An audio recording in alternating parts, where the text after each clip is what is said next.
Assalomu alaykum, hurmatli kuzatuvchilar. Inayishlar yaqinda musor bilan to'lib yotibdi.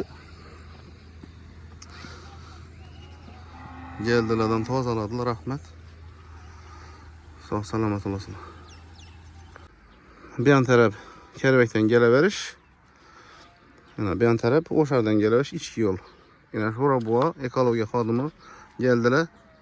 Sho'ra buva, so'z navbati.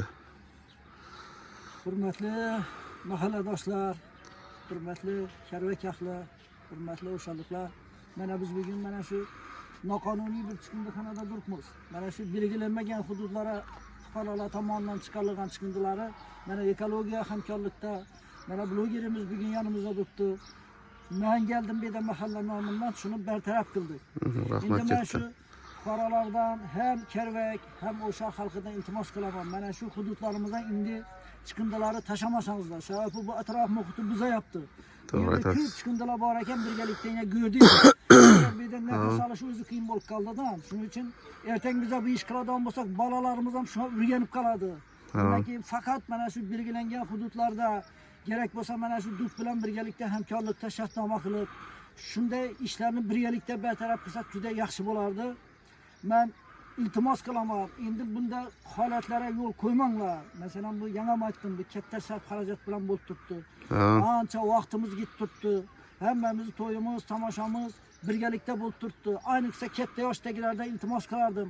Bolalarga tushuntirsangizlar, ko'cha boshlarida iltimos qilib qolaman, to'ylarda, tomoshalarda mana shu narsalarni ham eldan olish bo'yicha nasihatlar bilan imomlarimizdan iltimos qilib qolaman. Yana bir bor sizdan rahmat. Mana shu ekologiya bo'lim xodimlaridan rahmat, katta tashabbusingiz uchun sizdan minnatdormiz. Hem Kerbek nomidan, hem O'sha nomidan sizdan minnatdorchilik Rahmat. Shuningdek mahalla fuqarolar yig'ini raisini so'zini qo'shimcham bor edi. Ushbu yurtdoshlarimizga belgilanmagan joylara uy ro'zg'or chiqindilarini tashlash fuqarolarga nisbatan 91-modda prim 1 qismi bilan 1 barobardan 3 barobargacha ushbu holat yana takrorlansa 5 barobardan 10 barobargacha jazo chorasi mavjudligini bildirib o'tkazamiz. Agarda ushbu belgilanmagan joylarga chiqindi tashlash holatini guvohi bo'lgan fuqarolar biza bilan bog'lanishi, biza xabar bergan bo'lsalar, bizlarga katta yordam bergan bo'lar edilar. Doğru. Endi hurmatli yurtdoshlar, yana xudo xolasa musorlar tozalandı. Bu video murojaat ekologiya rahmat katta. Keyin bu toza hudud Duk. Bu video murojaat toza hudud Duk'a yana tozalandı. Vaqtida borib topik ko'chalardan musorlarni olib keting. Xudo xolasa, bunchaki musorning poligon yaratilmasligini bir katta hissangiz qo'shgan bo'lasiz, xudo xolasa. Rahmat.